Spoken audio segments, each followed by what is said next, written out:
in the bustling heart of Manhattan, inside a sleek, high-end cafe on Lexington Avenue.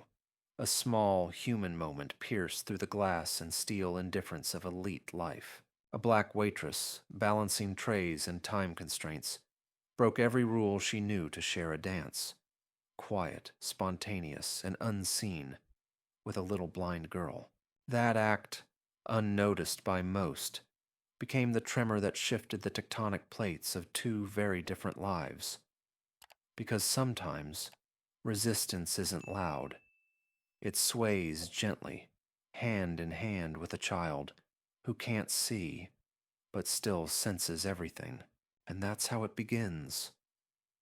Kiara's day started as most did, late. The 6:12. A train had stalled outside 149th Street again, forcing her to run the remaining 8 blocks from Grand Central.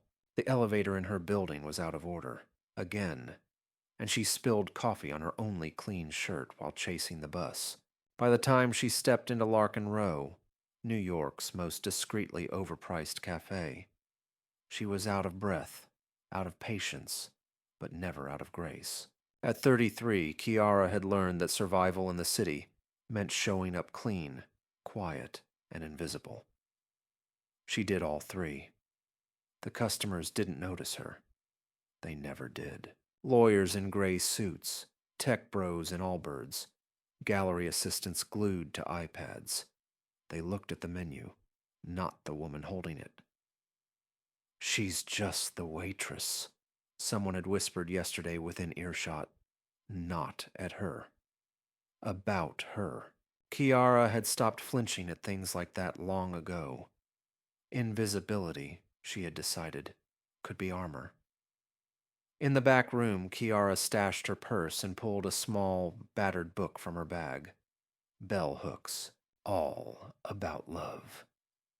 She had started this same copy 10 years ago in college, before her mother's stroke derailed everything. Tucked into the spine was a faded photo. Her and Mama, smiling at a campus protest. She placed the book gently in her locker, beside her apron and name tag.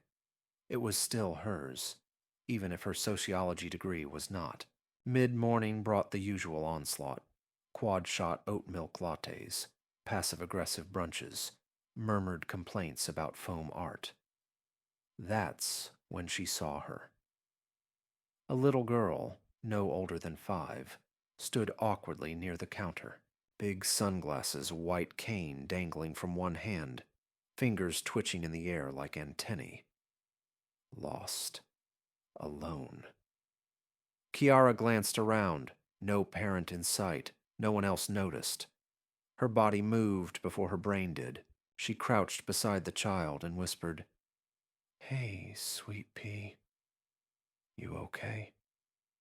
The girl turned her face toward the sound but didn't speak. Kiara took a deep breath. "Us, want to hear a song." She began to hum, a soft, bluesy tune her mother used to sing when Kiara had nightmares.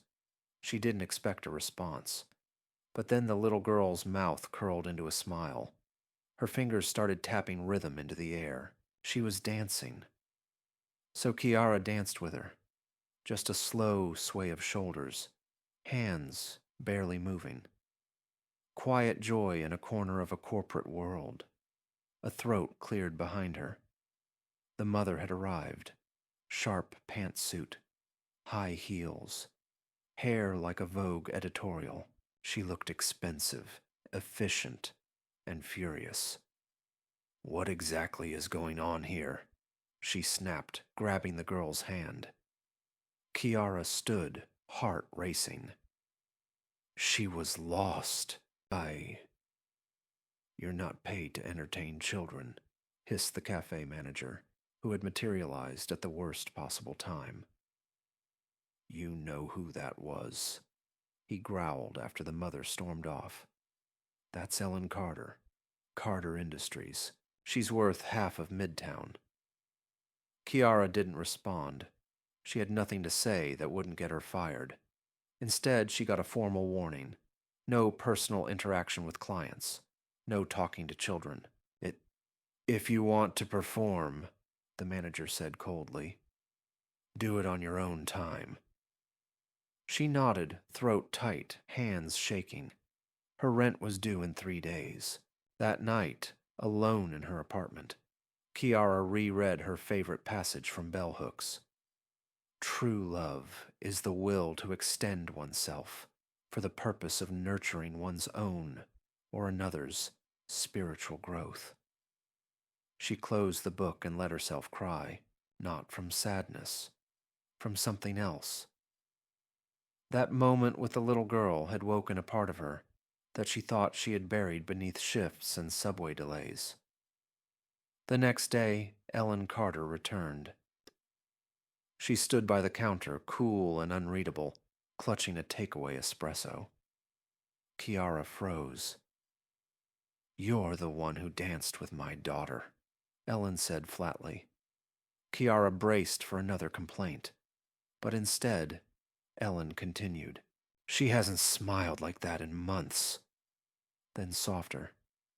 Since her father passed. There was a pause. Ellen handed her a folded bill. Thank you. Kiara glanced down. $500. Neatly creased. Her stomach twisted. She handed it back. I didn't dance for money, she said. For a moment, Ellen just stared. Then she nodded once, an almost imperceptible flick of her chin, and left. That night, Kiara walked home slower than usual. The city buzzed around her, but she felt apart from it, lighter. She didn't know that the next morning she'd be called into a meeting that would change her life. She didn't know that a woman with more money than she could fathom had started asking questions about a waitress who danced with her blind daughter, about invisible people with indelible hearts. At home, Kiara opened her locker. The photo slipped from her book. Her fingers traced the words underlined in ink. Small acts can lead to seismic shifts. She didn't believe in signs, but she did believe in rhythm, and something in the air had shifted. The next morning, Kiara stepped off the subway a stop early. She wasn't ready to walk into the cafe. Not yet. The air on Madison Avenue smelled like rain and ambition. She adjusted her thrifted blazer and stared up at the monolithic glass tower rising into the clouds. The building looked like it belonged to another planet. Carter Industries. The brass letters read. She still wasn't sure if the invitation had been a mistake. Security didn't think so. Appointment with Ms. Carter, the front desk attendant said into her headset.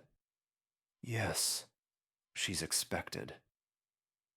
Kiara was not used to marble floors or digital passes.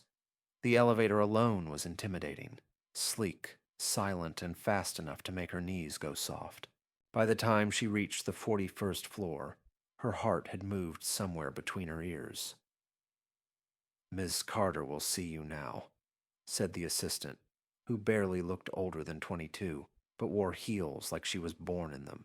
Ellen Carter's office was minimalist and pristine. White walls, black leather furniture, one enormous window looking out over the city like a throne. Ellen stood, gesturing to a chair. I'll be direct, she said. I'm starting a new division at my foundation, one focused on developmental support for children with disabilities, especially sensory impairments. I need someone who understands what connection looks like beyond therapy manuals. Kiara blinked. You want me to be part of it, Ellen replied. Help design it. Help run it. Kiara sat in stunned silence. I'm not a teacher. I'm not a therapist. I'm not even... She laughed dryly. Qualified. You're human, Ellen said simply, and you saw my daughter. For a long moment, Kiara said nothing. She didn't know what she was feeling. Suspicion? Hope? Panic? Why me? She finally asked. Because my daughter danced, Ellen replied, and because you didn't take the money. Kiara left the building in a fog. Outside, people hurried past with their phones and purpose, but her mind was elsewhere. Her mother would have told her to say yes. Her mother had believed in impact. Quiet, honest, grassroots impact. But Kiara had seen what happened when poor black women were turned into poster children for the rich. Used, applauded, discarded. That night, she sat in her tiny kitchen, staring at her reflection in the microwave door. Could she trust this? Was it a gift or a trap? She thought of the girl's fingers moving in the air, the smile that bloomed without warning. She remembered how her own heart had answered. The next day, she returned to Carter Industries, not with a yes, but with a maybe. Ellen raised an eyebrow.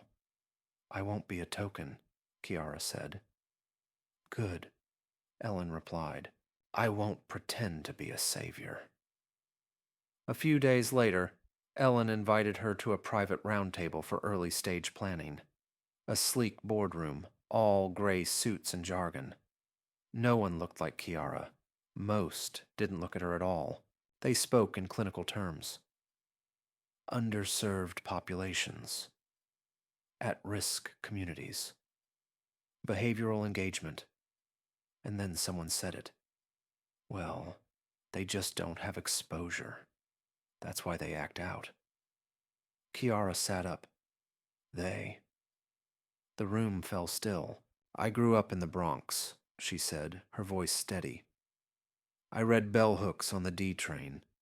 My mother died in a public hospital waiting for a social worker to notice her. We don't act out. We survive what you ignore. A pause. I'm sorry, said one of the attendees. I didn't mean... You did, Kiara said, but maybe now you'll learn. After the meeting, Ellen found her near the elevator. You could have let that go, she said. I don't let things go when kids are involved. Ellen folded her arms. You embarrassed me in front of my advisory team. No, Kiara replied. They embarrassed you. I just said it out loud. The next few days were tense. Emails became shorter. Meeting invites didn't come.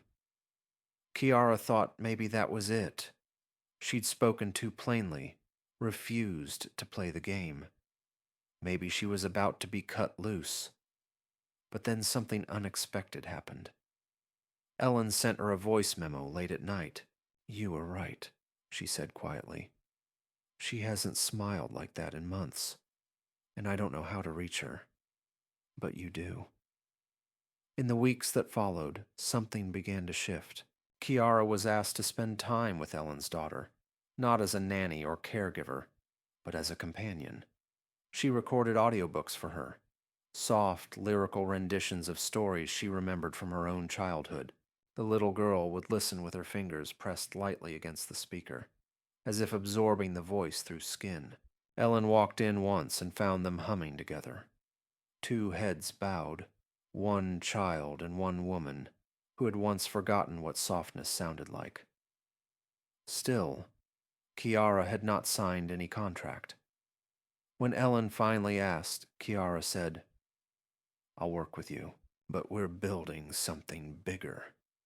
This can't just be your redemption project. What do you have in mind? Ellen asked. Something real. A program led by the women who are usually just the subjects of your studies. From the Bronx, from East New York, from Newark. We don't need spokespeople. We need authors. Ellen hesitated. No cameras, Kiara added. No PR. You're asking me to fund something that no one will ever know came from me. Kiara looked at her. Exactly. And Ellen said, Okay. Not easily, not without pushback, but she agreed. And one morning, as the city outside bustled past in its usual rush, A small girl with her fingers in the air called softly from the next room. Tia Kiki? Kiara turned. Yes, baby. Can you teach me how to feel the music again?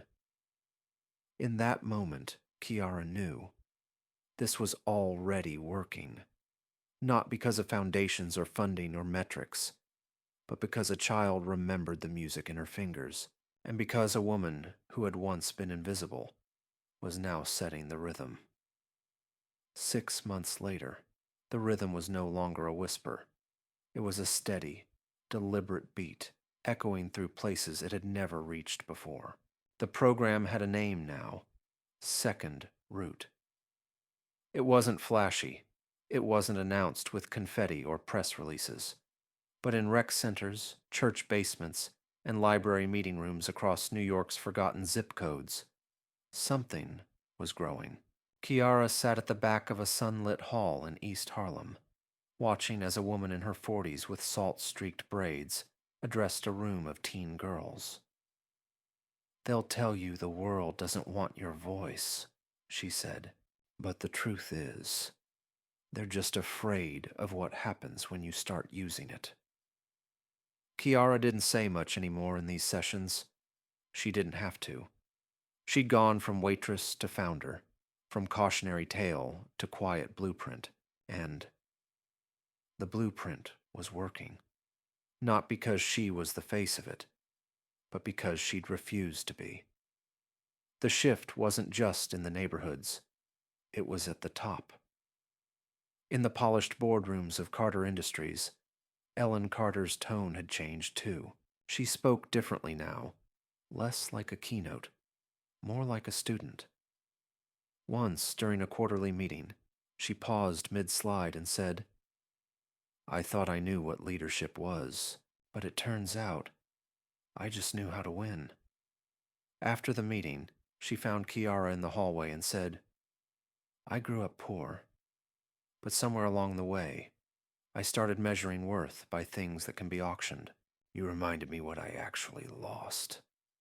Kiara didn't respond with praise. She nodded once and said, So, don't lose it again.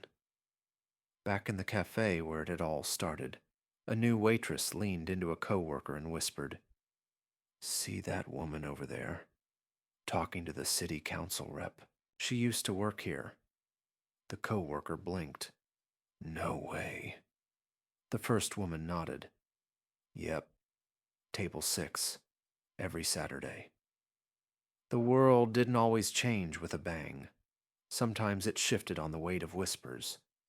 Kiara hadn't gone back to school. Not yet. The university had sent a letter, offering to reinstate her on scholarship. She kept it pinned to the corkboard above her desk, right next to a sticky note that said, Not yet, but soon. In a windowless room in Lower Manhattan, a bill was passed unanimously.